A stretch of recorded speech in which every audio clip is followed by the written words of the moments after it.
იმით, რომ რა თქმა უნდა ეს ბრალი არის სრულიად აბსურდული. და სხვა არაფერი თუ არა პოლიტიკური პოლიტიკური შურისძიება, რაც ძინა ივანიშვილის მიერ პირადად იყო დაანონსებული ჯერ კიდევ 2020 წლის საპარლამენტო არჩევნებში. რამდენიმე გადაწყდა.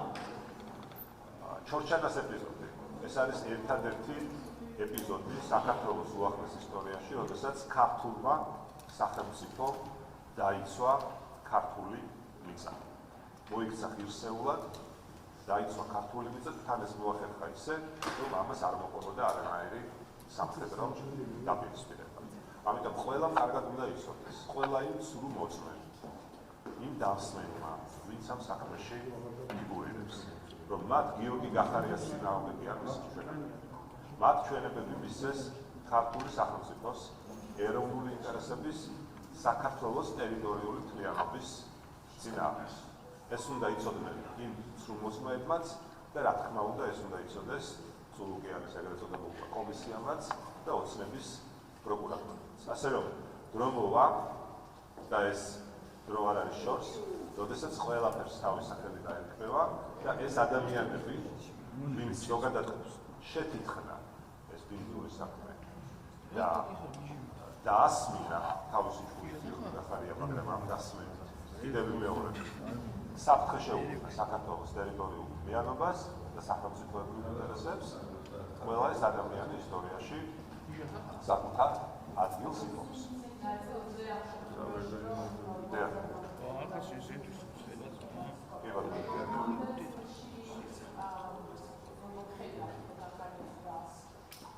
ეს ნაწილიც არის აბსურდული.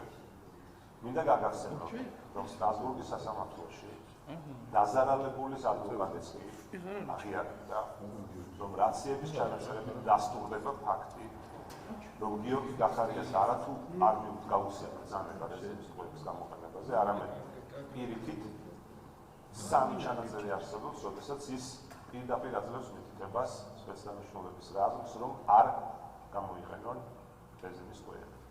და ეს ყველაფერი დასტურდება სტრასბურგის სასამართლოში, მათ შორის თავად დაზარალებული ადვოკატის მიერ და ამის ჩანაწერი და ამის დოკუმენტებიც არსებობს.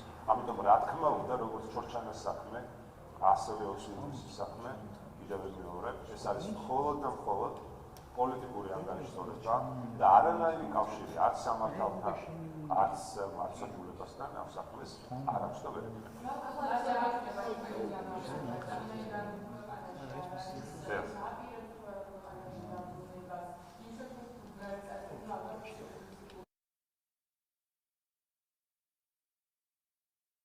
სახელმწიფოებრივ ინტერესებს ყველა ეს ადამიანი ისტორიაში საკუთარ ადგილს იპოვს.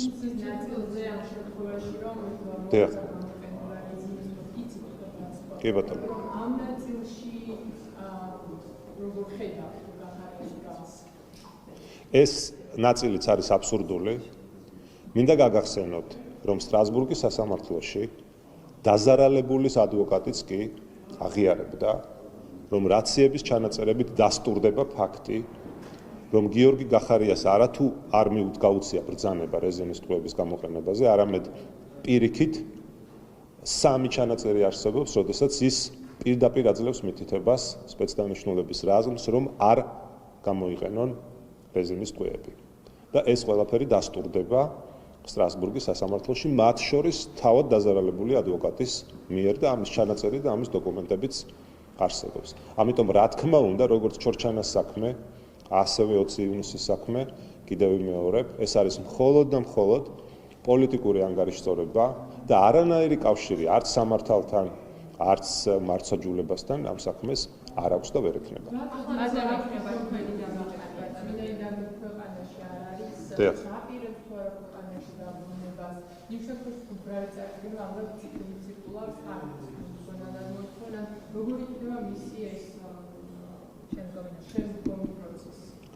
ამას თავად გადაწყვეტს, ჩვენთვის არაფერი არ იცვლება. ჩვენ ვაგრძელებთ პოლიტიკურ საქმიანობას და რა თქმა უნდა ვიქნებით კიდევ უფრო მეტად პრინციპულები ოცნების წინააღმდეგ და ვამხელთ ოცნებას ყველა იმ ტყუილში და დანაშაულში, რასაც ის ჩადის ქართული ხალხის და ჩვენი ქვეყნის მომავალი განვითარების წინაშე. ასე რომ ჩვენ ვერავინ ვერ შეგვაშინებს, ვერავინ ვერ დაგვახევინებს უკან.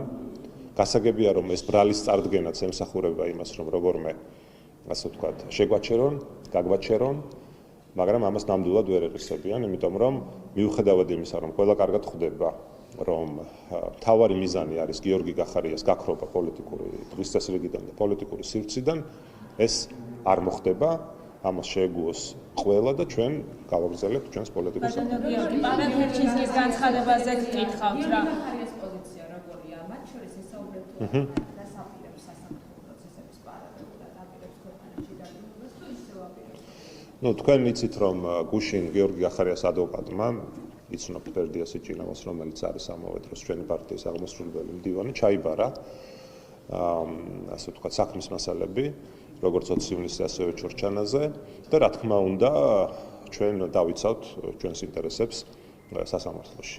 მაგრამ გიორგი გახარიას რაც შეეხება, კიდევ ვიმეორებ, ის თავად გადაწყვეტს, როგორ მოიქცეს, ამ მხრივ არაფერი იცვლება და ზოგადად არაფერი იცვლება ჩვენი გუნდისთვის.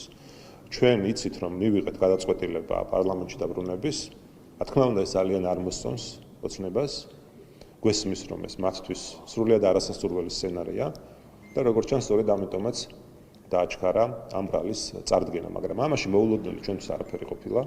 ჩვენ მზად ვიყავით, ეს ყველაფერი მოსალოდნელი იყო და შესაბამისად მზად ვართ იმისთვის, რომ მიუხედავად ამ ძიმე ვითარებისა, ესეც უნდა ვაღიაროთ, მზად ვართ იმისთვის, რომ გავაგრძელოთ პრინციპული წინააღმდეგობა ოცნებას. პაველ ჰერჩინსკის განცხადებაზე გეკითხებოდით, ის ამბობს, რომ მოლდოვა და უკრაინა საქართველოს წინ არიან ევროკავშირში გაწევრიანების საკითხით. რა არის ბრიუსელის ის კრიტერიუმი, რაც საქართველოს უკან აყენებს მოლდოვასა და უკრაინას? არაერთი კრიტერიუმია.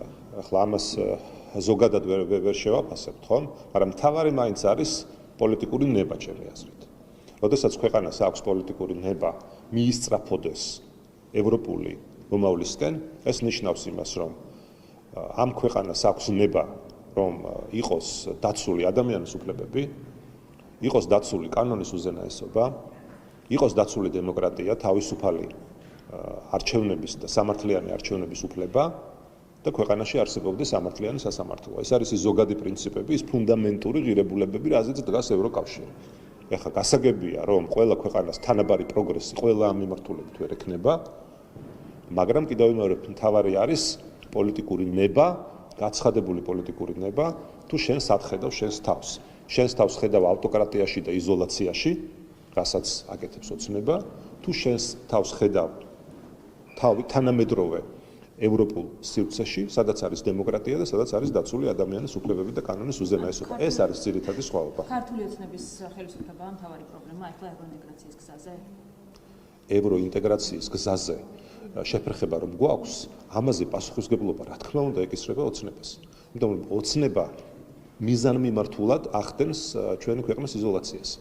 იმიტომ რომ ისინი ერთის მხრივ პროპაგანდისტულად საუბრობენ და ჩვენს მოქალაქეებს პირდაპირ გეტყვით ატყუებენ, რომ თითქოს მათ ჩვენი ქვეყნის დამოუკიდებლობა და სუვერენიტეტი ადარდებთ და სჭირდებათ, მაგრამ უნდა უთხრათ ჩვენს მოქალაქეებს, რომ მათ დამოუკიდებლობა და სუვერენიტეტი ჩვენი ქვეყნისთვის კი არ სჭირდებათ, საკუთარი თავისთვის სჭირდებათ, საკუთარი პარტიის გადარჩენისთვის სჭირდებათ, რომ აი თავის ჭკუაზე აკეთონ ყველაფერი და არანაირი დამაბალანსებელი, ასე ვთქვათ, მაკონტროლებელი სისტემა ამ ქვეყანაში არ არსებობს, იმიტომ რომ დემოკრატიის ფუნდამენტი რა არის?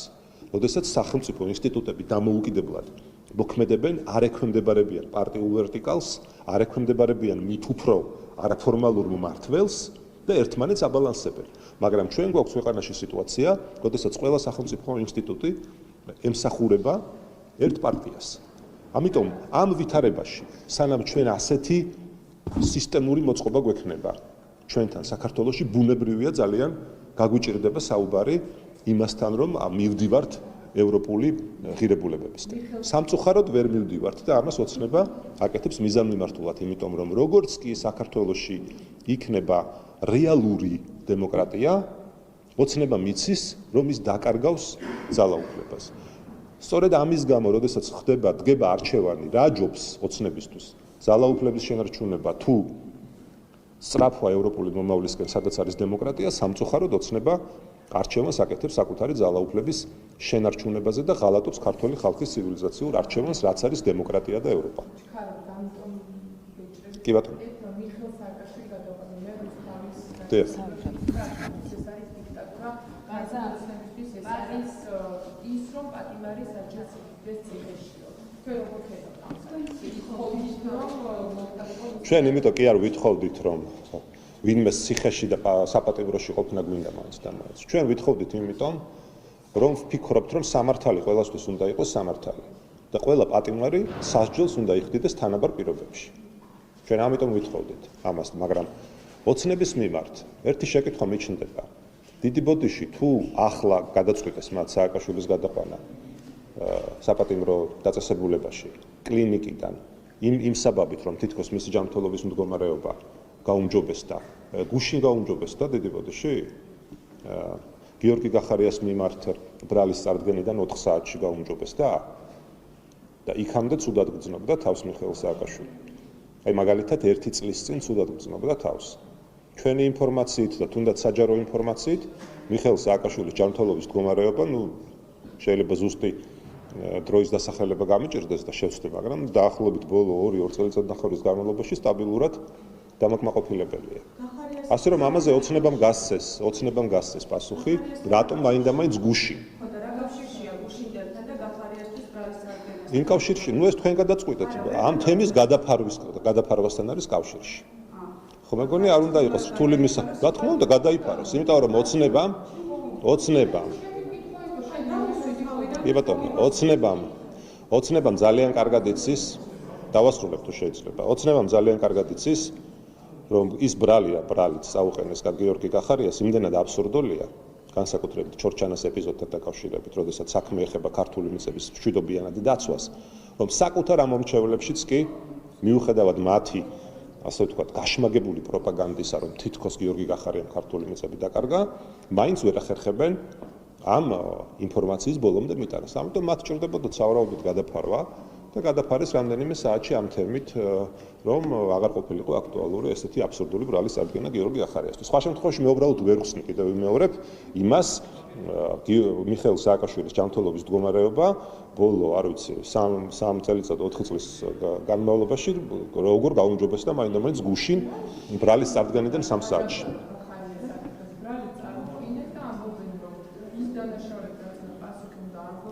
იმაში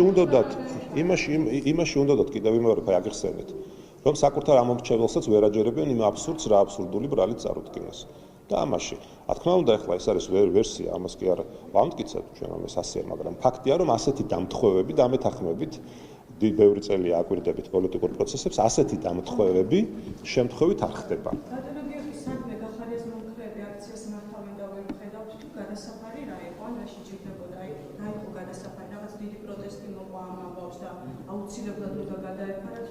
პროტესტი რა შუაშია? ინფორმაციულ დონეზე გადასაფარი. არა, თქვენ ისე მეკითხებით, გეგონება პოლიტიკური მანიპულაციები გადაფარვას, როგორც ასეთ მეთოდს არ იცნობთ ეს და ერთხელ და ორჯერ გინახავთ, როგორც ცდილობს მართველი პარტია ამ თემის გადაფარვას. აბა მაშინ როგორ აქვს? თქვენ როგორ ხსნით მაშინ მოდი კითხვას დაგებრუნებთ. ანუ ნახეთ ოფიციალური დასაბუთება, რომ მიხეილ სააკაშვილის ჯანმრთელობის მდგომარეობა, რომელიც უკვე 3 წელიწადზე მეტია თუ არ ვცდები, კლინიკაში იმყოფება, უცბად გაუმჯობესდა და ბრალის წარდგენიდან რამდენიმე საათში გახდა საჭირო მისი გადაყვანა. მოკეთ არ არის ახლა ესეთი მნიშვნელოვანი საკითხი. მე დავსვი კითხვა და ჩემი აზრით გამოვთქვი საფუძვლიანი ეჭვი, მაგრამ თავარი კითხვა აქ ის არის, რომ კიდევ ვიმეორებ. როდის გაუმჯობესდა მიხეილ სააკაშვილის ჯანმრთელობის მდგომარეობა? საჯაროდ რაც ჩანს, ეს ადამიანი ღმერთმა ჯანმრთელად ამყოფოს დიდხანს, საკმაოდ კარგად გრძნობს თავს. მინიმუმ ბოლო 2 წლის განმავლობაში. პირდაპირ ეთერებსაც უთმობს სახელმწიფო მედია, ყველაზე დიდი დოზით, სხვათა შორის, განსხვავებით ოპოზიციური მედიისგან, სოციალურ მედიაშიც აქტიურია და ასეთი როლი ქონდა მას ბოლო წლების განმავლობაში. ასე რომ აქ მთავარი ის არის, რომ ოცნებას როცა ჭირდება მიხეილ სააკაშვილი სამწუხაროდ ეყოლება კლინიკაში, როცა ჭირდება ეყოლება საპატიმროში. ეს არის სამწუხარო რეალობა.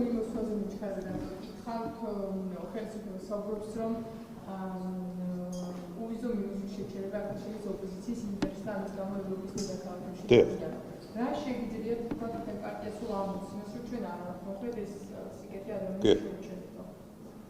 მოლოდინი როგორი გაქვს? შეიძლება შეშერდეს არ შეჩერდეს იმ ოპოზიციასთან, რომელიც ფიქრობს, რომ ვიზა ლიბერალიზაციის შეჩერება, ანუ ვიზო რეჟიმის შეწყვეტა მათ წაადგებათ, ჩვენ არანაირი საქმე არ გვაქვს და არანაირი შეხება არ გვაქვს. ჩვენთვის მთავარი არის, რომ უვიზო მიმოსვლის რეჟიმი, რაც არის ქართული ხალხის მონოპოლარი და არც ერთი პარტიის მონოპოლარი არ არის, შენარჩუნდეს, იმიტომ რომ ეს ბევრ ეკონომიკურ სიკეთესთან ერთად არის დაკავშირებული ჩვენი ქვეყნის ერთგვარ პოლიტიკურ αφილაციასთან ევროკავშირთან. ამიტომ ეს უმნიშვნელოვანესი თემაა და თქვენ კარგად იცით, რომ მას შემდეგ რაც ეს საკითხი დადგა, ყველა პლატფორმას, განსაკუთრებით საერთაშორისო პლატფორმას ვიყენებთ იმისთვის და აქტიურად ვმუშაობთ ჩვენს ევროპელ პარტნიორებთან, რომ მათ დაუნტკიცოთ აი ახლა სპასეს დელეგაციის ვიზიტის დროს ჩვენი მკვეთრი პოზიცია იყო, რომ არც ერთ შემთხვევაში არ უნდა შეუჩერდეს ქართულ ხალხს უვიზო მიმოსვლის რეჟიმი. ამ ნაწილში ხოლმე საუბრობთ მართლობრივი პასუხისმგებლობის მონახან და მართლობრივი ეს იქნება თუ არა იმ პოზიციის პასუხისმგებლობა, რომელიც ამას ითხოვს.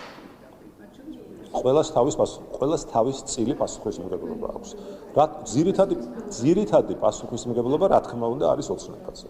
იმიტომ რომ ის მთავარი პრობლემა, რაც აყენებს ზოგადად დღის წესრიგში უვიზო რეჟიმის გაუქმებას, არის დაკავშირებული დემოკრატიულ უკუსლასთან და არა იმასთან, რომელიღაც პოლიტიკოსი ვისრას ეუბნებოდა. ეს რა თქმა უნდა დასაგმობია, კიდევ ვიმეორებ ამას ვამბობთ ჩვენს და ჩვენ სრულიად საპირისპიროს ვაკეთებდით და ყოველთვის ვიცავდით უვიზო რეჟიმს და ზოგადად საქართველოს ევროპულ პერსპექტივას, მაგრამ პასუხისმგებლობაზე თუ მეკითხებით, ძირითადი პასუხისმგებლობა, რა თქმა უნდა, ოცნებას ეკისრება. რა თქმა უნდა, ოცნებაზეა ძირითადი პასუხისმგებლობა, იმიტომ რომ ოცნება არის პასუხისმგებელი ყველაფერი იმაზე, რაც ხდება ის ანტიდემოკრატიულ კანონებზე ვინ არის პასუხისმგებელი. და გითხარით, რომ რა თქმა უნდა, მათაც თავის წილი პასუხისმგებლობა აქვთ. და ჩვენ იმიტომ არ ვართ მათთან ერთად, რომ მიგვაჩნია, რომ ეს არ არის სწორი გზა და ჩვენ ეს გზა არასდროს არ აგვირჩევია. ვერ მოიყვანთ ვერცერთ განცხადებას და ფაქტს, როდესაც ჩვენ ასე ვთქვათ, წინააღმდეგი ვიყავით უვიზო რეჟიმის შენარჩუნებას. პირიქით, ყოველთვის ვიყავით მომხრე იმისა, რომ ეს რეჟიმი შენარჩუნებული იყო.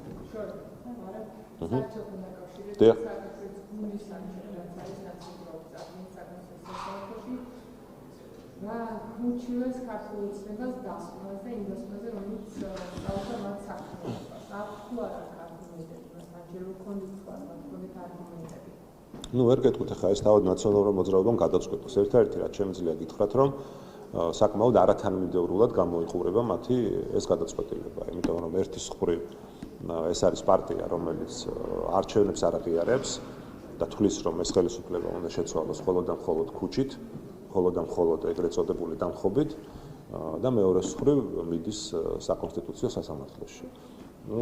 როგორც მინიმუმ კიდევ ვიმეორებ, არათანმიმდევრულად გამოიყურება მათი ეს ქმედება, მაგრამ მათი არჩევანია, მათი უფლებაა და ნახოთ ეს რას გამოიწვევს. ჩემი აზრით ეს ყველაფერი არის დაკავშირებული იმასთან, რასაც მათ შორის პირადად მე გეუბნებოდით აქ ამ ტრიბუნიდან რამდენჯერმე ბოლო ერთი კვირის განმავლობაში, რომ ოცნებას აწყობს ეს პროცესი, რაც შეიძლება დიდხანს გაგრძელდეს, იმიტომ რომ თქვენ იცით, რომ ახლა სასამართლო დავები ეს საკმაოდ ხანგრძლივი დროში გაჭიანურებული პროცესია და ეს დღის წესრიგი უნდა ტრიალებდეს მხოლოდ და მხოლოდ ოცნებასა და ნაციონალურ მოძრაობას შორის დაპირისპირების ირგვლივ და არც ერთი სხვა მნიშვნელოვანი საკითხი არ უნდა იყოს დღის წესრიგში და ამიტომ ვართ ჩვენ და ეს არის ჩვენი მისია და ამოცანა, რომ აი ეს წრე გავარღვიოთ, ანუ ეს პროცესი, რომელსაც არ საითკენ არ მივყავართ და უბრალოდ ერთ ადგილს ვტყებინთ უკვე 13 წელია და კიდევ უფრო მეტი, რომ აი ეს მოჯადოებული წრე, უაზრო წრე, რომელიც უბრალოდ რომელსაც არ მიყავს ჩვენი ქვეყანა პროგრესისკენ და განვითარებისკენ, გავარღვიოთ და დღის წესრიგში ნაციონალური მოძრაობის და ოცნების დაპირისპირების გარდა დავაბრუნოთ ისეთი საკითხები, რომელიც პირველ რიგში ჩვენი ქვეყნის დემოკრატიულ განვითარებას და ამ ქვეყნის მოსახლეობის კეთილდღეობას უკავშირდება.